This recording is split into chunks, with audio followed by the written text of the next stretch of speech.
The very announcement of Exoprimal made many Dino Crisis fans sad.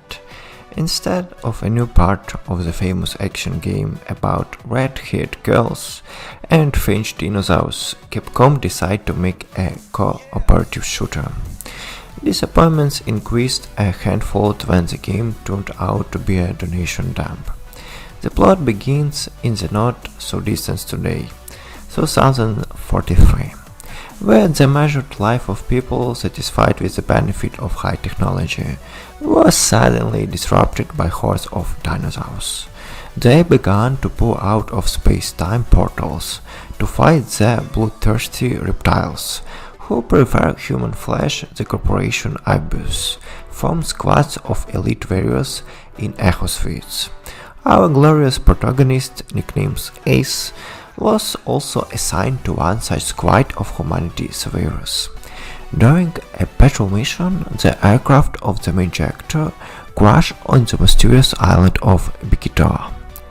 Ace is kidnapped and sent back in time by advanced artificial intelligence Leviathan, who has arranged war games with dinosaurs and other exposed pilots to analyze and collect data.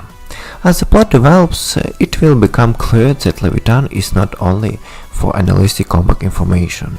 It opens portals to the past, pitting humans and lizards against each other, and the island itself holds many terrible secrets. However, the experimental scenario hides not piranhas, but vulture organs in the bushes, so that even not especially sophisticated viewers can foresee the twist after a couple of hours of the game. It doesn't help to take the script more seriously and the theme of the characters.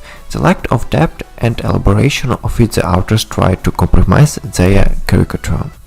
A one-armed engineer with a prosthesis, constantly making guesses and theories about the unfolding events. A harsh Russian woman named Your Highness. A fat black captain, who is also responsible for the exosuit and wins when this exosuit is damaged in skirmishes with dinosaurs. Capcom decided to tie the story progression in the multiplayer matches. Thankfully, the result of battles don't end up having any effect on the progression of the scenario. In this, Exoprimal is somewhere similar to the original Titanfall, where you could become the coolest player in the match, but still go to the dust after the explosion of Demeter. The only problem is the mission quickly become monotonous, because of which it becomes uninteresting to follow the further development of events. From time to time, Exoprimal deletes the routine with interesting tasks, but there are too few of them in the campaign, and between them there are too many boring tasks.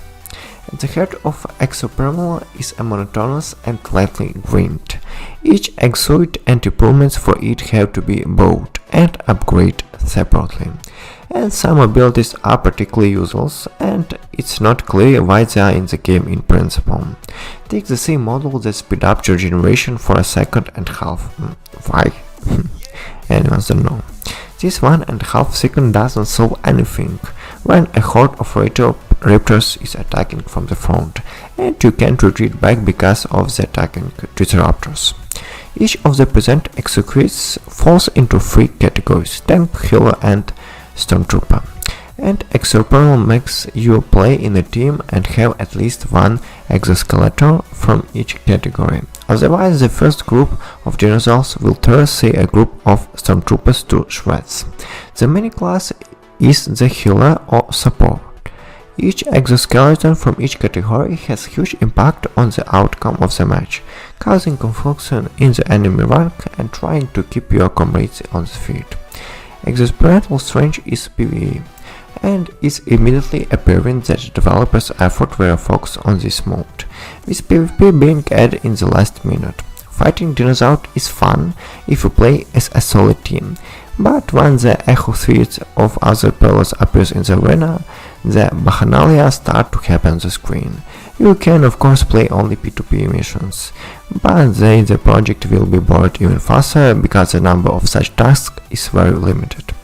We get a paradoxical situation, when Exoprimal offers the most variety of the most unbalanced modes, But the biggest bit in the audience from Capcom is a price tag of $60.